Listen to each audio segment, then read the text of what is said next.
sejauh mana tadi ada yayasan dan pemerintah ya. Ini mana dominan ini? Apakah yayasannya atau pemerintah? Terus kedua, status dosen itu apakah seperti di Indonesia, apakah pegawai negeri yang digaji oleh negara atau oleh yayasan? Mungkin itu dulu pertanyaan saya, Pak Helmi. Terima kasih, Oke, Pak. langsung aja Ustaz Dede. Ya, mana yang lebih berpengaruh, apakah yayasan atau kampus? Karena dua-duanya bergerak dengan sangat maksimal, jadi dua-duanya punya pengaruhnya masing-masing. Begitu. Kadang kan di Indonesia ada yayasan, ada kampus. Yayasan itu sangat dominan di kampus kan. Kampusnya diem-diem aja.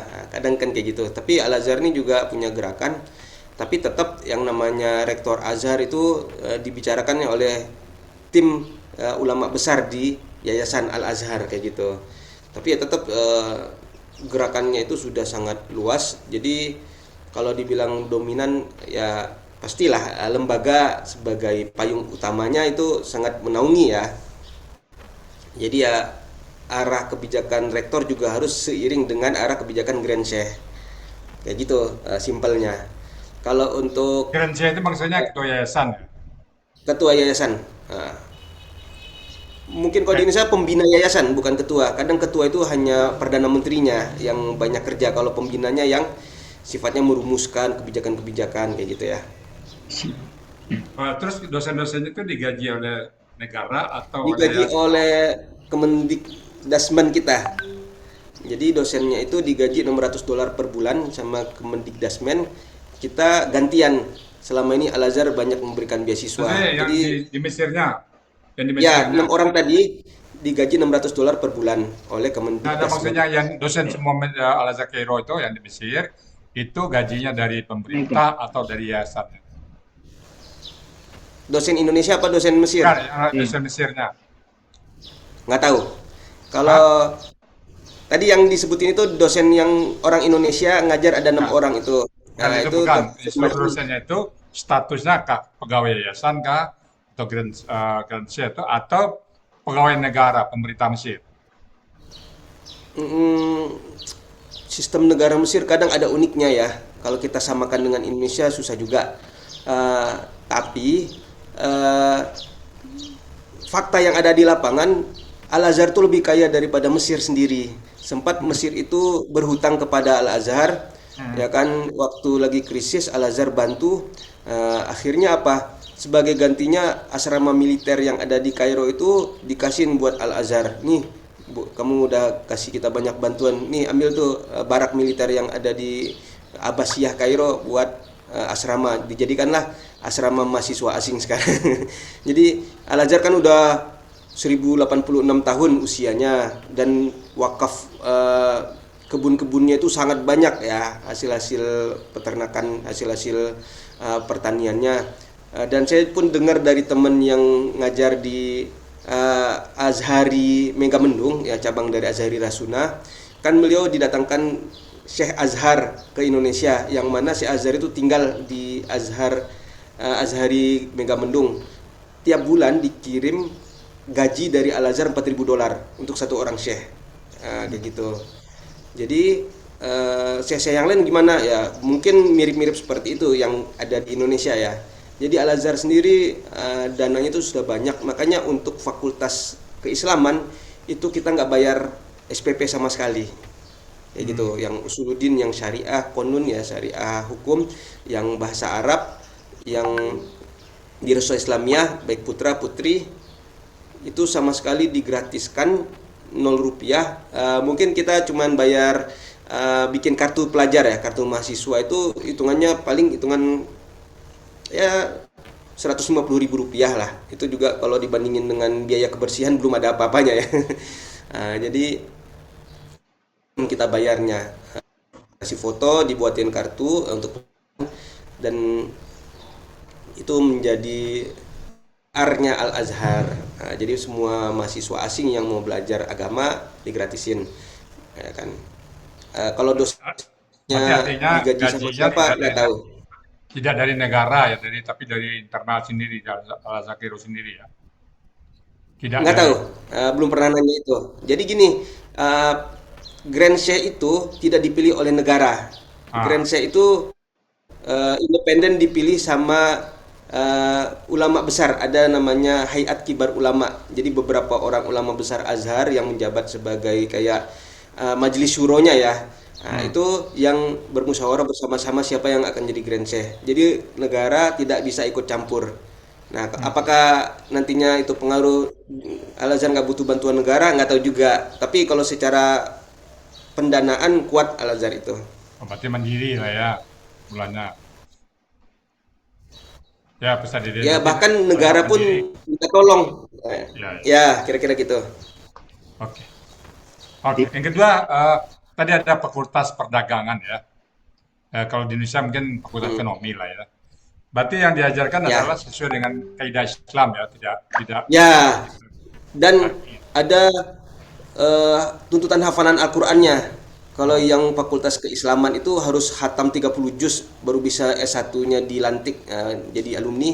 Kalau yang masih kuliah umum itu lebih rendah sedikit lah. Tapi ya juga ada tanggungan dalam ujian itu ada hafalan Quran yang harus dimiliki kayak gitu. iya, iya. Oke, silakan Pak Oh, Ustadz Febri. Yang oke, lain. berikutnya ada ini dari chatting ya. Pertama dari Ustadz Pak Joko Suramto yang menanyakan Ustadz Dede, apakah ada mahasiswa non Muslim di Al Azhar? Nggak pernah ketemu. Kalau misalnya ada mahasiswa non Muslim di kampus-kampus luar Azhar banyak. Tapi kalau di dalam Azhar saya belum pernah ketemu, entah ada atau enggak, wallahu a'lam Pak. Tapi selama ini sih rata-rata Muslim. Ya, Karena itu tadi ada hafalan Qurannya. Orang non oh, Muslim mau nggak ngafal Quran? betul. Jadi kalau dia mualaf ya, jadi mualaf mungkin bisa ya. Oke, yang ke Ya, jangan sampai itu bentuk paksaan dalam beragama kan nanti ah, ini kontradiktif lagi. ditoleransi ya, Yang kedua ini dari Bu Tina Maulida, Ustaz Dede.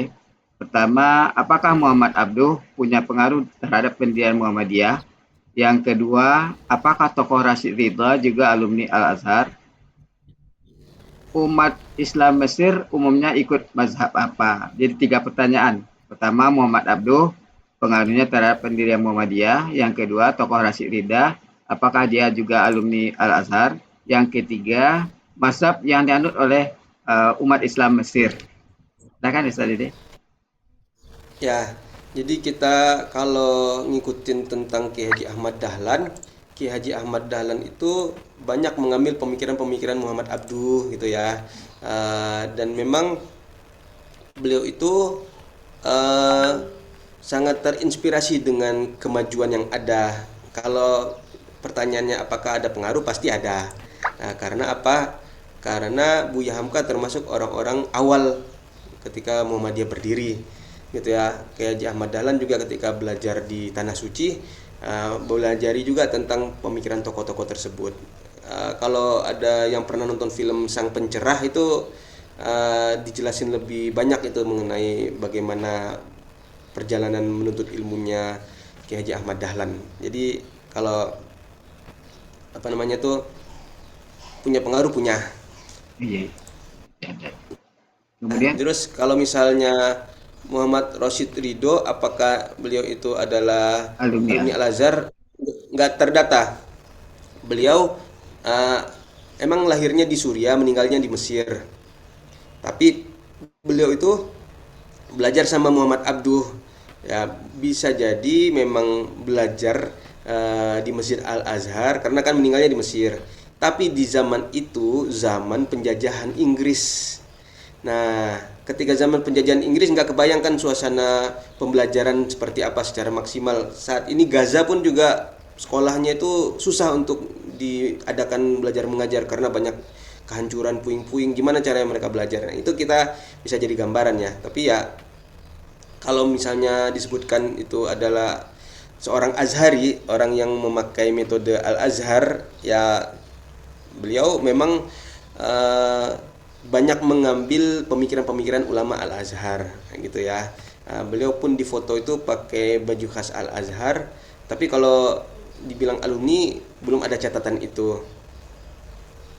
Oke, itu yang yang saya bisa jawab karena kan ada daftar-daftar tuh. Iya, iya. Ini di mana, ini Ketemu di ya. mana, kalau saya belum tahu tuh. Terus kalau yang ketiga, pertanyaan yang terakhir itu mengenai bagaimana Umat Islam eh, Mesir mazhab. ikut Mm, mazhab apa? mazhab yang ada di Mesir itu beragam, ya kan?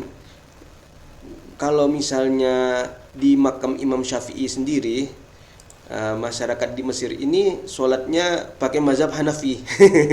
Lucu nggak? Kan Imam Syafi'i itu imam besar, punya tata cara mazhab sholat. Salah satu yang paling mencolok itu waktu tahiyat akhir. Kalau Imam Syafi'i kayak kita di Iya, Indonesia itu tahiyat akhir. Tapi kalau Imam Syafi'i yang ada di Mesir di masjidnya itu duduknya itu dengan posisi tahiyat awal. Jadi ya tidak. memang pengaruh mazhab Hanafi itu dominan. Tapi ya, buat orang-orang awam mereka ngikutin para ulama dan ulamanya beragam gitu. Lebih banyak muftinya itu dari mazhab Hanafi memang. Jadi ya secara praktek banyak terpengaruh dengan mazhab Hanafi seperti itu saat ini ya. Bagaimana Bu Tina? Masih ada Bu Tina? Tina Maulida?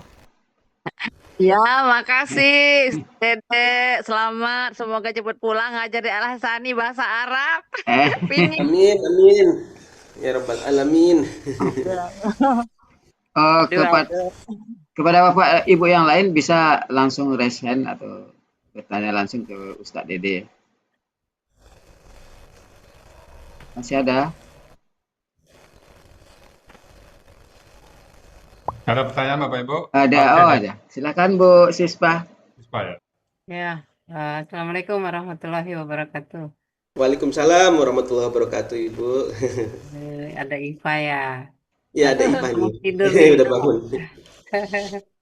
Ya, Assalamualaikum semuanya.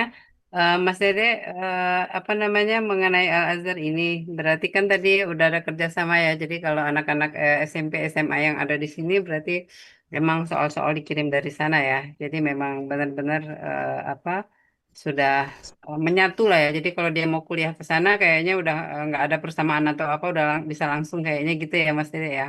Ya, Oke, tapi jurusan tadi yang aku lihat ada beberapa jurusan yang bisa diambil ya. Tapi kalau untuk putri itu ada khusus ya, Fakultas Studi Islam yang untuk putri. Apakah yang lain-lain itu tidak diperuntukkan untuk perempuan? Jadi hanya semua yang lain laki-laki. Kalau perempuan di sana, berapa banyak presentasinya yang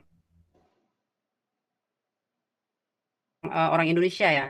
Indonesia juga presentasinya berapa banyak dengan laki-laki?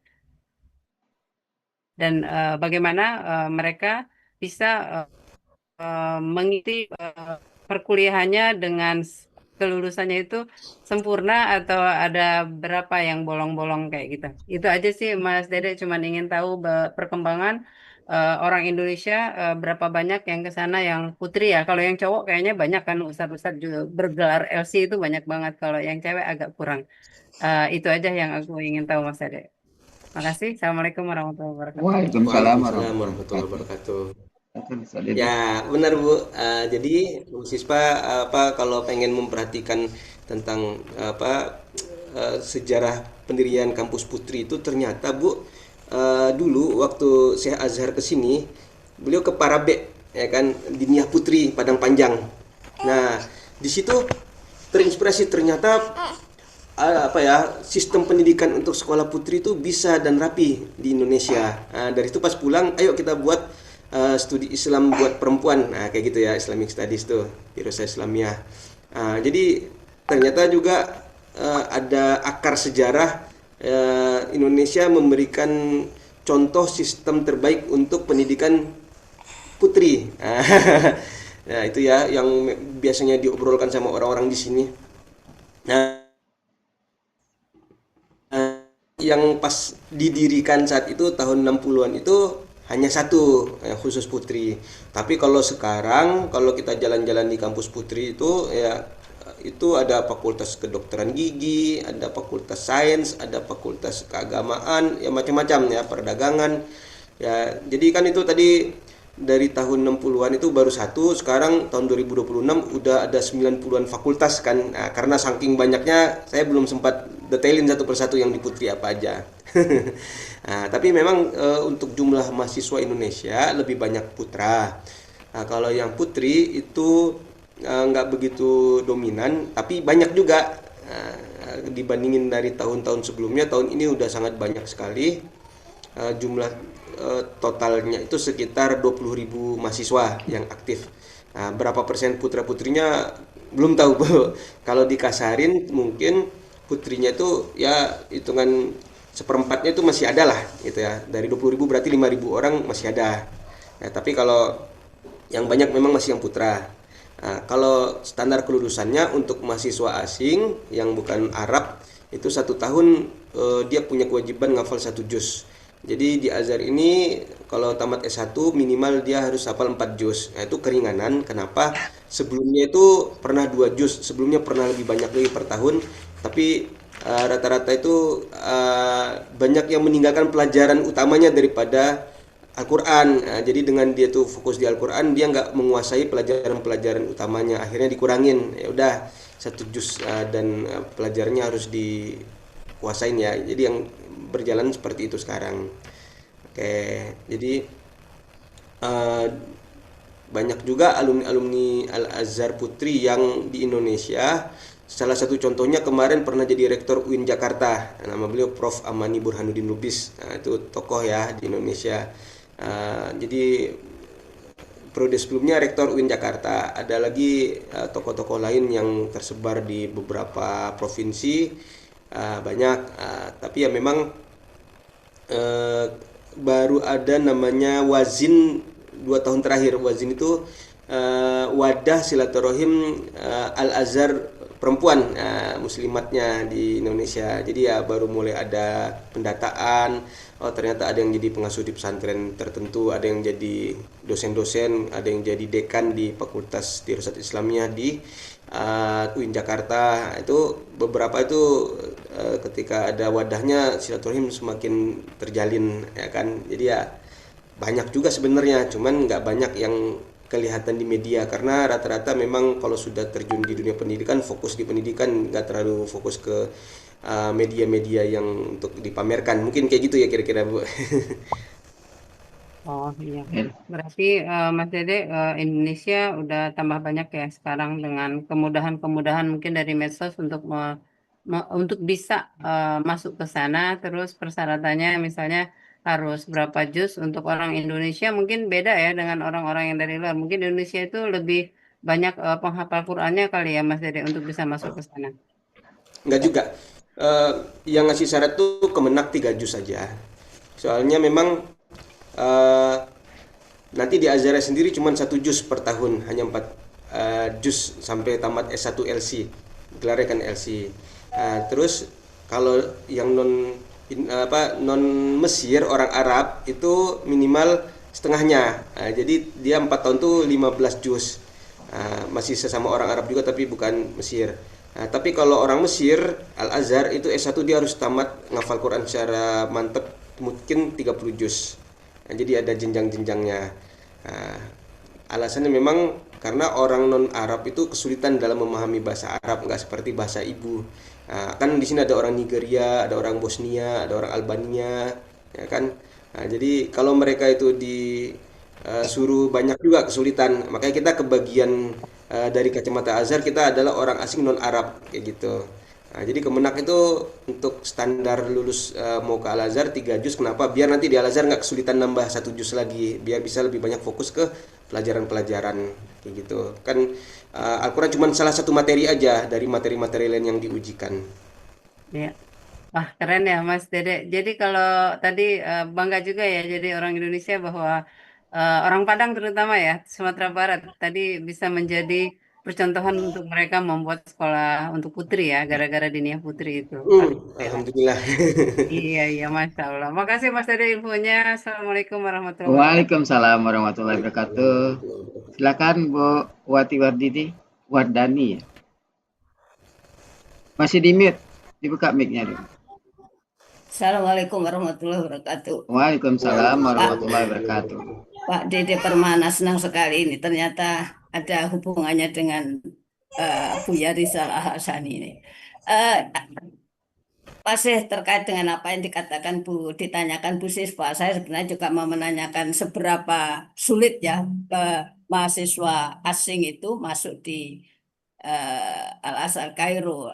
Itu apakah memang harus lewat Departemen Agama untuk artinya kalau kita berbayar sendiri itu ada kan? Apakah itu harus lewat Departemen Agama? Tadi kok seleksinya Departemen Agama dan yang penting lagi kalau mandiri itu cost of living-nya atau biaya rata-ratanya itu berapa ya yang harus dikeluarkan minimal untuk mahasiswa asing mandiri tadi. Demikian saja. Yuk, Assalamualaikum warahmatullahi wabarakatuh. Waalaikumsalam. Waalaikumsalam warahmatullahi Silakan Ustaz wabarakatuh. Dede. Ya, kenapa Kementerian Agama?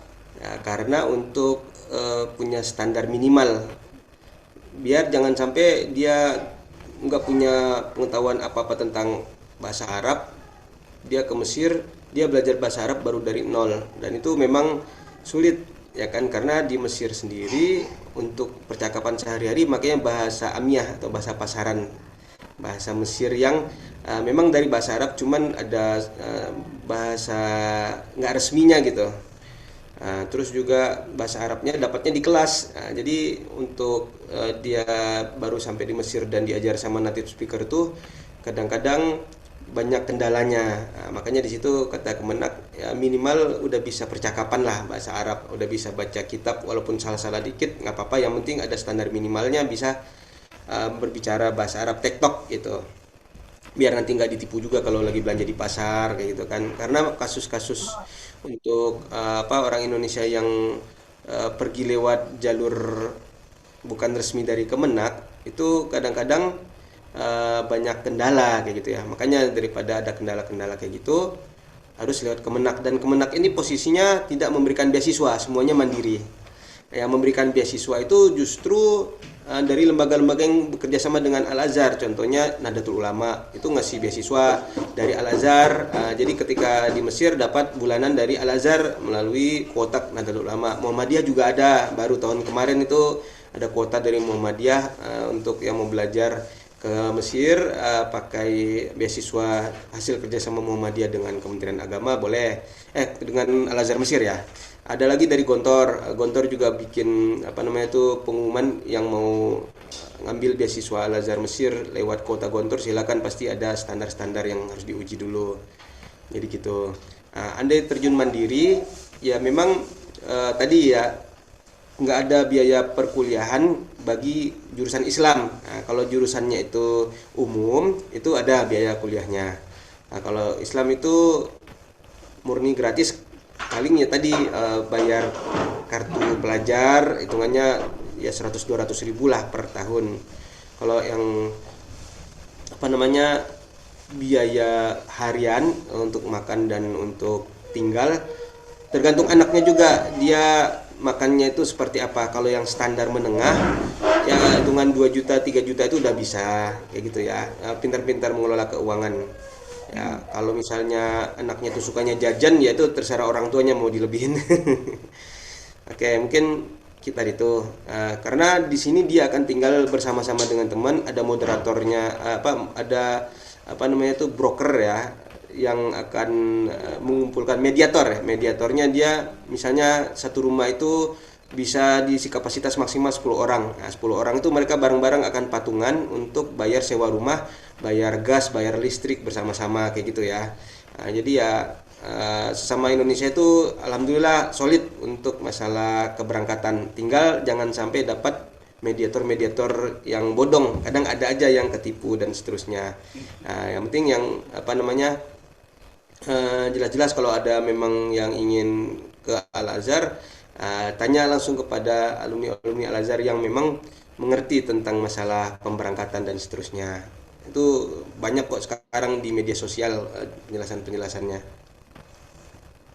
Kemenak itu akan menyeleksi pengetahuan atau kemampuan Al-Qur'annya saja atau kita akan mendaftar di kedokteran ya. Apakah juga hal-hal terkait dengan itu juga Kemenak atau Ya, eh, juga Kemenak. Jadi Kemenak itu ada beberapa sesi ujian tulis dan ujian lisan. termasuk untuk mengetahui bahasa Arab, dia mau ngambil jurusan apa, terus dia nanti misalnya eh, ketika di Mesir itu komitmennya seperti apa ditanyakan juga, apakah dia itu serius, apakah dia main-main, apakah dia cuma ikut tren ke Mesir gara-gara teman-temannya ikut sekolah di luar negeri. Nah, itu juga jadi penilaian sama tim, dan kalau ya nggak dinilai bagus ya nggak diluluskan. Jadi Kemenak tuh hanya sekedar penyeleksi. Kenapa Kemenak itu harus menjadi pintu masuk? Karena Al-Azhar itu minta sebagai syarat pendaftaran itu harus ada surat dari KBRI. Nah, bahwasanya ini misalnya KBRI itu orang tua kita kan di luar negeri. Ini anak saya mau masukin ke Al-Azhar, saya orang tuanya tanggung jawab loh, anak saya akan sungguh-sungguh. Kira-kira gitu. Nah, KBRI ini sebelum mengeluarkan surat rekomendasi disyaratkan oleh undang-undang, sudah ada permennya, dia harus menampilkan surat rekomendasi Kemenak, baik Kemenak pusat maupun Kemenak Kanwil ya, wilayah. Nah, jadi Departemen Agama ini sebagai pintu awal bagi orang-orang yang ingin belajar di Al-Azhar yang tidak lewat SMP SMA Al-Azhar di Indonesia yang sudah terlisensi itu. Nah, jadi mereka akan mendapatkan rekomendasi Kemenak bagi yang sudah lulus. Rekomendasi itu dilanjutkan ke KBRI. KBRI baru mengeluarkan surat rekomendasi bahwasanya anak ini kita jamin dia akan bersekolah di Al-Azhar dan bisa mengikuti pelajaran-pelajarannya. Nah, jadi kayak gitu alurnya, Bu. Oke, terima kasih. Oke, Sama-sama. oke, masih ada yang lain? Jadi kalau apa tadi itu Ustadz Dede, kalau syarat untuk hafal Quran itu kalau saya lihat kalau di sekolah-sekolah di Indonesia kan kalau yang boarding school itu yang berlatar belakang Islami itu dari TK sudah disyaratkan bisa dia hafal 1 juz, SD 2 juz, SMP 3 juz. Masih ringan. Berarti kalau mungkin pendidikan latar belakangnya dari IT ya, mungkin sangat mudah kalau untuk menghafal Ya. Al-Quran walaupun baik di Indonesia maupun di Mesir nantinya. Ada lagi yang lain Bapak Ibu? Oke, Ada? saya ada 3 pertanyaan Pak Oh, Andi. silakan Ustadz. Pertama ini pada saat kemarin jatuhnya Husni Mubarak itu ya di Mesir itu, apakah ada peran dari tokoh-tokoh di Al-Azhar Kairo itu ya, peranannya, baik pra atau sedang atau pasca nanti ya. Bagaimana perannya ya, kalau tidak ya. Salah. Kemudian ini kan Indonesia Islam ya, ada di negeri sendiri di Arab sendiri kan ada tuh Ummul Qura atau yang di Riyadh. Nah, bagaimana pilihan dunia Islam ini mana yang lebih cenderung? Apakah ke Al-Azhar Kairo atau ke negara Arab Saudi sendiri? Menurut data yang ada di Ustadz Dede, nah, mana yang lebih cenderung? Orang cenderung ke Mesir atau ke Arab Saudi, kayak di Qura dan sebagainya, untuk menuntut ilmu Islam ya. Yang ketiga ini ada rumah adat Minang di Mesir itu ya, di Kairo itu. Apakah sampai sekarang masih aktif atau gimana statusnya rumah Minang untuk Budaya. pelajar-pelajar Minang yang ada di Kairo? Katanya dulu ada rumah adat Minang yang dibangun oleh siapa dulu bangun itu kan? Apakah Bang Puji atau sebelumnya itu nggak tahu. Gimana ceritanya itu rumah adat Minang yang ada di Kairo? Silakan. Kairo. Ya, dari yang rumah adat Minang dulu ya. Rumah adat Minang itu namanya Rumah Gadang, ada di Kairo dan itu dibangun sekitar tahun 2007-2008. Nah, bukan dibangun, itu sudah ada rumahnya, kita tinggal beli. Dan itu dapat kucuran dana dari Pemprov Sumatera Barat. Nah, jadi ya udah sekitar hampir 20 tahun ya rumah itu dimiliki. Rumahnya masih ada dan menjadi tempat kegiatan mahasiswa Al-Azhar asal Sumatera Barat ataupun yang memang mau bergabung ya dengan kekeluargaan Sumatera Barat dari orang-orang luar Sumatera Barat, biasanya yang udah ngerantau di Jakarta di mana, dia ikut kegiatan-kegiatan situ bisa. Terus yang mengajukan itu ya dari mahasiswa Sumatera Barat sendiri kepada gubernur, didukung sama pemerintah provinsi, DPRD dan seterusnya. Dan ya sudah akhirnya terjadilah transaksi pembelian dan itu menjadi tempat untuk asrama karena jumlah mahasiswa banyak ya. Di awal-awal itu memang asrama untuk mahasiswa baru aja. kayak gitu. Nanti dia kalau udah jadi anak lama bisa tinggal di luar. Nah, kayak gitu. Kalau sekarang asramanya itu masih ada dan memang eh, orang-orang itu melihat jaraknya agak jauh ya dari kampus. Karena itu anak-anak baru senengnya yang di sekitar kampus gitu biar tinggal jalan kaki aja cukup. Nah, jadi ya asramanya itu sekarang jadi kantor sekretariatan, terus juga dibuka untuk penyewaan kegiatan-kegiatan. Yang tinggal di sana ya rata-rata pengurus sekarang. Kalau mahasiswa barunya udah geser ke dekat kampus. Kenapa jauh? Karena harganya lebih murah kalau jauh. Jadi yang lain itu asrama daerah yang ada di Mesir itu biasanya cuma satu lantai, cuman apa namanya itu sekretariat biasa di apartemen. Kalau ini dia beli langsung satu apartemen, makanya disebut rumah gadang RG. Nah, itu dia ya terkait dengan apa zaman 2006, 2007, 2008 itu Itu ya memang zaman Gamawan Fauzi itu ya. ya sekitar Gamawan Fauzi. Soalnya 2009 Gamawan Fauzi kan udah jadi Menteri Dalam Negeri ya. Ya. Nah, zaman Gamawan Fauzi. Oke. Terus terkait dengan posisi dunia Islam itu akan mengambil kemana, rata sih. Ada pendapat yang didengar dari Al-Azhar, ada yang pendapat didengar dari Ummul Qura, ada pendapat didengar dari apa namanya Madinah, ada juga dari Tunis, dari Maroko. Jadi masing-masing itu punya pasarnya kayak gitu. Kalau kebijakan-kebijakan kan lebih ke politik bukan ke dunia Islam yang sifatnya akademis. Nah, jadi kadang dunia Islam udah ngomongin panjang lebar tentang Palestina, tapi kacamata pemangku kebijakan politik punya sudut pandang yang berbeda. Itu kan nggak masalah. Tapi penyuaraan itu yang penting, nah, kayak gitu. Disuarakan terus tentang pentingnya membela tanah air. Jadi jangan sampai opini masyarakat menyatakan orang-orang Palestina itu menyerang Israel sebagai teroris. Jadi ya minimal itu aja dulu kan. Nanti terkait dengan apakah orang Palestina itu dibantu secara militer atau enggak, ya itu turunan-turunannya gitu. Tapi untuk saat ini ya memang ada dominasi politik juga sehingga tidak semua perkataan-perkataan dari lembaga-lembaga keislaman itu bisa langsung diterapkan di lapangan. Begitu. Terus terkait dengan Husni Mubarak itu memang Al-Azhar nggak pernah ngeluarin statement yang sifatnya itu mendukung atau tidak ya, tapi masyarakat Mesir sendiri yang memang mereka termobilisasi dengan media sosial yang ada. Jadi masyarakat Mesir itu melakukan protes, di belakang itu siapa aktor-aktornya nggak kelihatan. Makanya waktu Husni Mubarak itu disebut dengan revolusi tanpa pemimpin gitu. Kalau di Indonesia kan tahun 1998 itu ada pemimpinnya Amin Rais kan kayak gitu, menggulingkan Soeharto. Nah, kalau di Mesir ini pas revolusi 2013 nggak ketahuan siapa pemimpinnya. Nah, itu jadi orang-orang Mesir itu termobilisasi dengan Twitter yang tersebut di berita-berita dulu gitu ya 2013. Waktu itu saya juga ada di Mesir lagi S1. Dan Azhar sendiri itu posisinya sebagai pembangun semangat untuk bisa bangkit lagi setelah jatuh.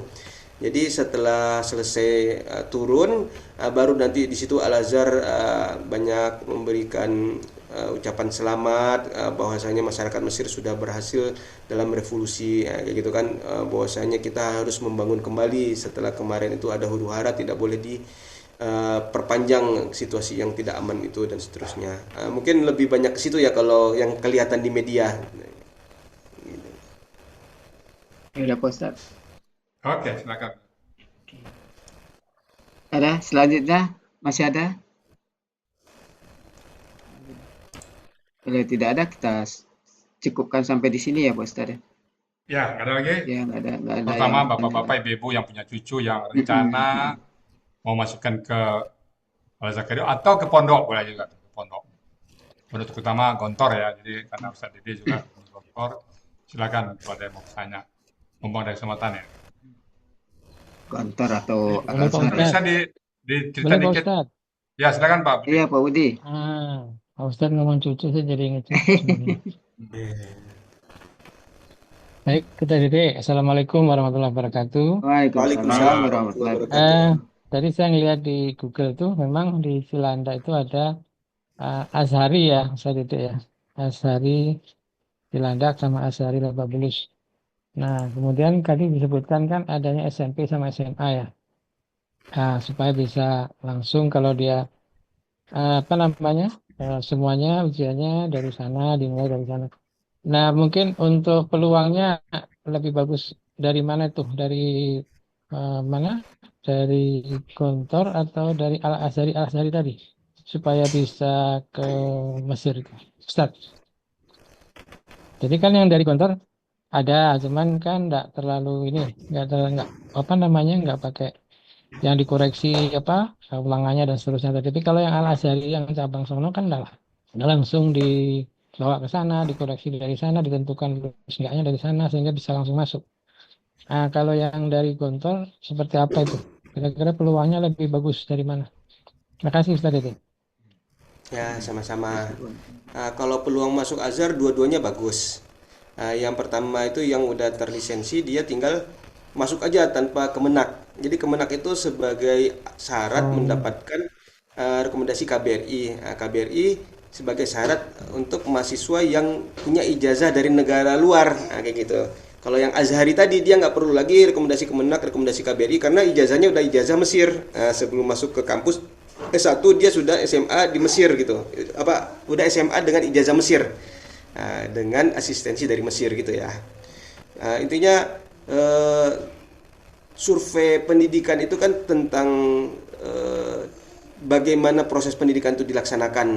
Jadi kalau yang di Gontor itu memang ada sistem asrama yang memiliki kegiatan padat ya kan Pak.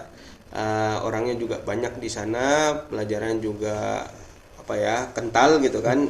Ya punya ciri khasnya masing-masing yang tadi disebutkan Al-Azhari itu orangnya masih sedikit. Jadi kalau secara lingkungan berbahasa dengan orang yang lebih banyak berbahasa Arab di sekitar kita, kita semakin lebih banyak mendengar. Mungkin kalau yang saya pahami itu ya. Jadi orang-orang di Gontor itu akan lebih lancar dalam mendengarkan orang berbahasa Arab. bangsa. Soalnya kanan kirinya itu orang bahasa Arab semua, bahasa Inggris semua pas lagi minggunya bahasa Inggris. Itu kalau secara apa namanya itu pembiasaan bahasa. Kalau secara kegiatan ya masing-masing punya kelebihannya ya. Di Gontor pun apa namanya ada kegiatan-kegiatan pentas seni kayak gitu. Jadi ada skill-skill lain yang di luar pelajaran sekolah. Agama. Ada pramuka kayak gitu. Dan sebagian pesantren-pesantren mungkin ada yang nggak mentingin pramuka, ada yang nggak mentingin apa pentas seni. Ya itu kan macam-macam ya. Intinya eh, tiap tempat itu ada kelebihannya masing-masing. Ada yang kelebihannya baca kitab. Kalau alumni Gontor nggak terlalu mendalami tentang dunia baca kitab yang sifatnya itu ini ya kitab-kitab kuning. Tapi buku-buku pelajarannya terkait dengan apa namanya itu fikih dan seterusnya itu sudah dimodernisasikan kayak gitu. Jadi dari berbagai kitab kuning dibuat sebagai eh, kemasan yang baru kayak gitu. Jadi bahasanya udah ngikutin bahasa kitab-kitab kontemporer. Kira-kira gitu, Pak. Kalau untuk biayanya, Pak Ustadz, misalnya dari Azhari tadi, ketika ke sana itu biaya sendiri atau ditanggung sama Al-Azhar sana? Nah, saya kalau Azhari nggak tahu. Kalau Gontor itu yang terakhir saya lihat itu masuknya itu untuk biaya tahunan itu 8 juta. Itu udah sama SPP dan makan serta sebulan pertama. Terus bulan-bulan berikutnya itu nggak nyampe sejuta, entah 800 atau 900. Kan kayak gitu. Kalau untuk Azhari ini saya punya teman namanya Ustadz Bagus Saputra. Ini saya tulis nomor WA-nya di kolom chat.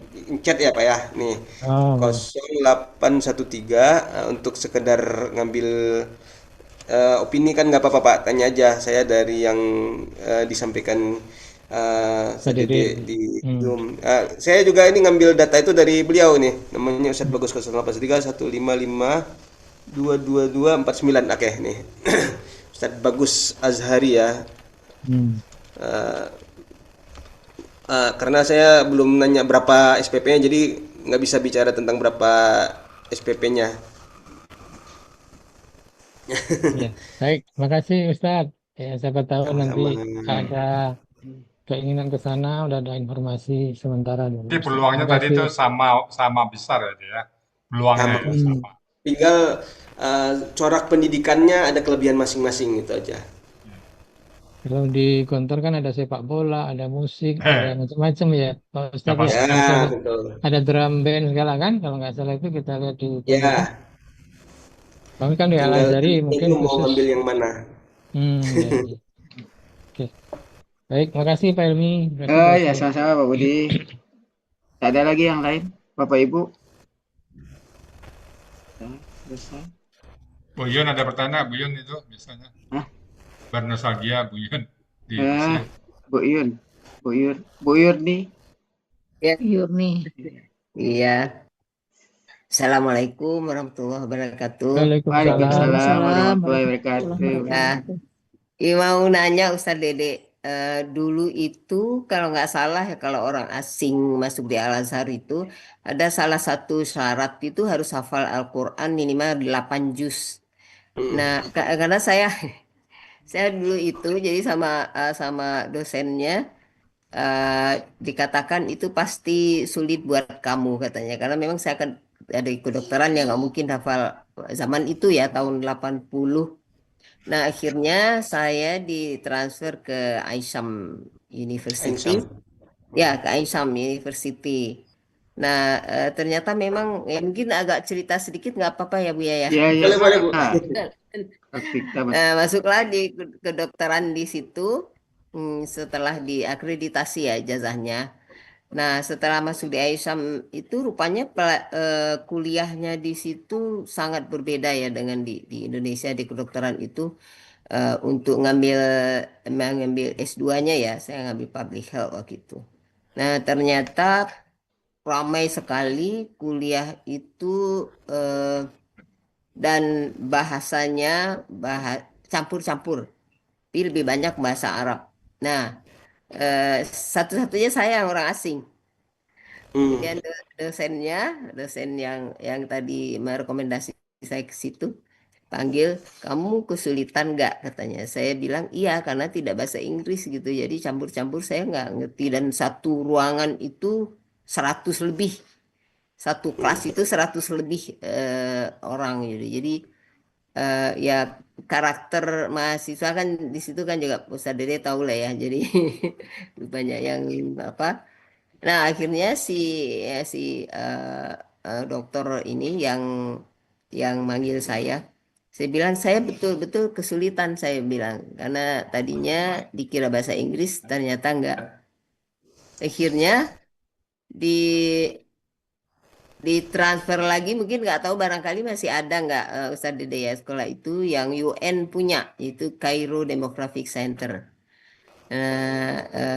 Dulu tuh di apa tempatnya itu nggak tahu mungkin masih ada nggak sekarang. Jadi di situ banyak orang asing.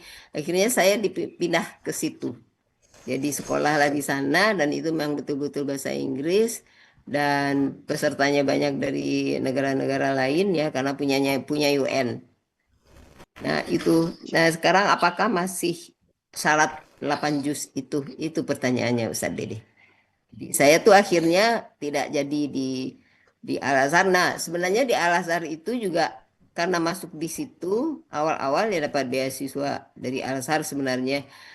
Untuk orang yang baru masuk itu ada dirasa fasah ya. Ustaz Dede masih ada nggak untuk belajar bahasa Arabnya? Jadi saya pernah jadi murid di situ dirasa fasah itu namanya. Jadi untuk seperti persiapan masuk universitas gitulah. Jadi ya dan di Al Azhar itu ada pusat studi waktu itu kerjasama dengan Amerika dia dari USAID. Pusat studinya itu untuk kedokteran.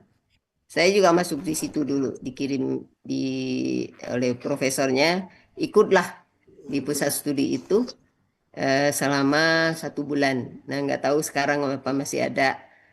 Lupa saya namanya pusat studi itu. Jadi itu aja Ustaz Dede masih Ya, ada Bu, syarat Masya 8 juz itu. Nah, Buya, jadi waktu itu belum ada, nggak ada Al-Hasani ya, nggak belajar. Nah, belajar bahasa Arab. Cuma jadi bingung. Cuma saya pernah di apa bukan diuji, dipanggil sama profesornya, kamu bisa ngaji nggak? Jadi saya disuruh ngaji, baca Al-Quran.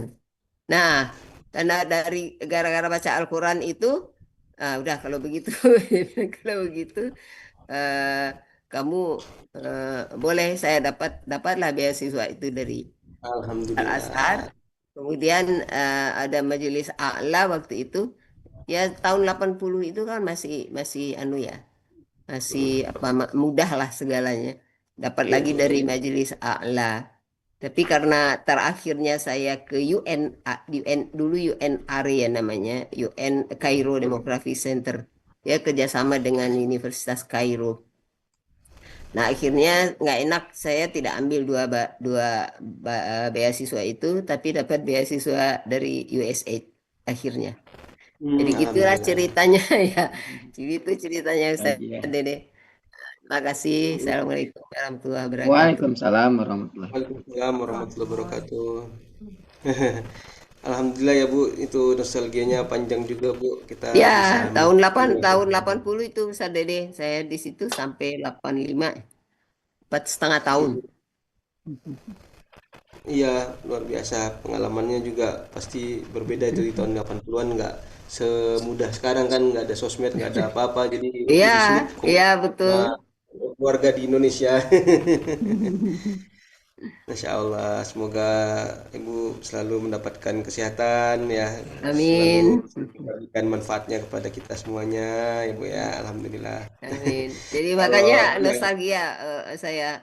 Oh ya, satu lagi ingin saya tanya. Waktu saya di sana, saya pernah ada makam Syafi'i ya. ada Ya, apakah sekarang juga masih dipelihara begitu di situ? masih masih di Ya. situ. eh, Jadi kalau misalnya Imam Syafi'i itu ada di sekitar pemakaman ulama-ulama lain di daerah Iya. Kairo itu ada Bu. Ada Mm-mm. Ibnu Athaillah As-Sakandari, Ibnu Daqiq Al-Id. Kalau Ibnu Athaillah itu yang bikin buku Al-Hikam ya, hikmah-hikmah yang suka Eh, dibaca di eh, Indonesia itu. Nah, Iya, ada banyak ulama-ulama lainnya yang memang berdekatan sama Imam Syafi'i. Jadi emang itu komplek komplek pemakaman ulama besar lah ya. iya, ya. Nah, Sama sama sumur sumur Nabi Yusuf. nggak tahu. Kalau itu Nggak Nabi ada. Yusuf kan sumurnya bukan di Mesir. Nabi Ya, Yusuf tapi sumurnya ada itu sumurnya di situ.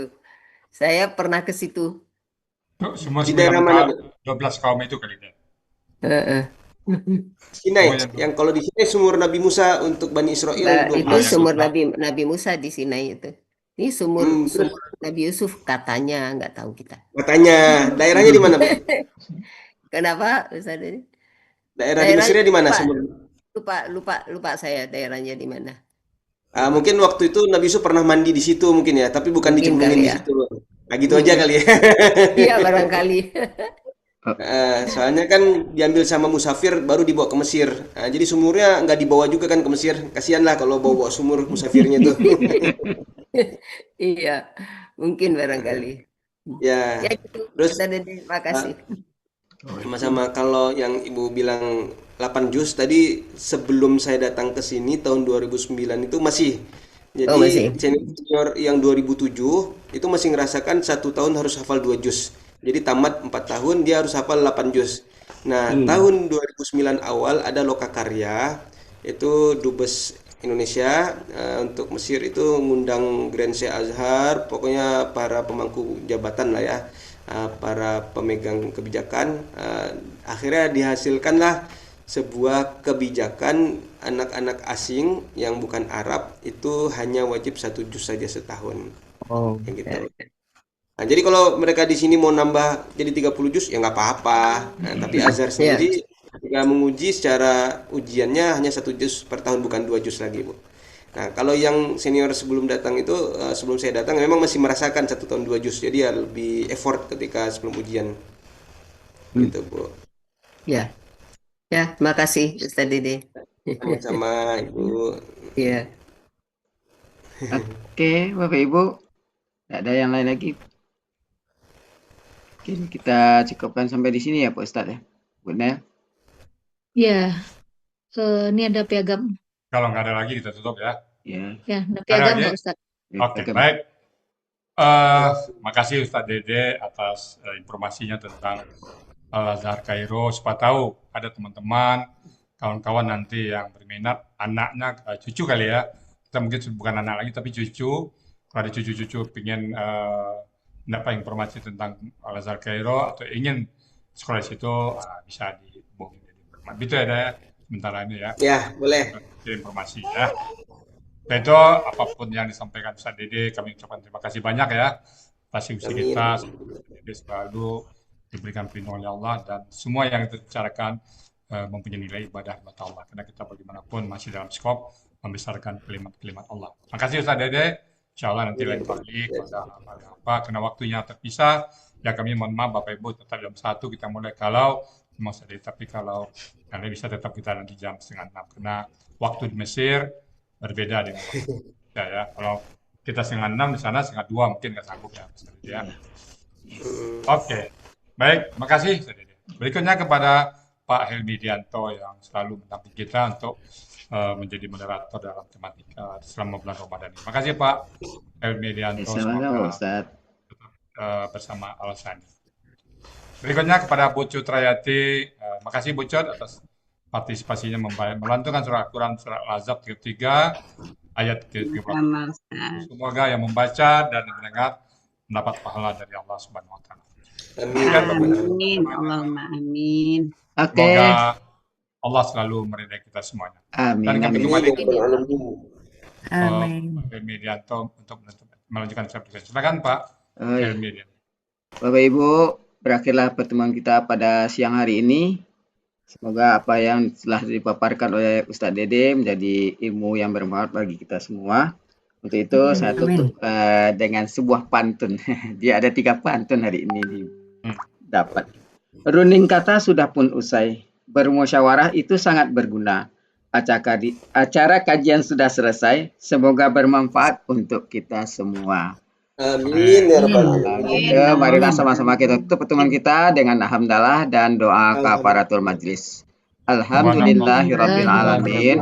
Subhanakallahumma wa bihamdika asyhadu an la ilaha illa anta astaghfiruka wa atubu ilaik. Wassalamualaikum warahmatullahi wabarakatuh. Waalaikumsalam.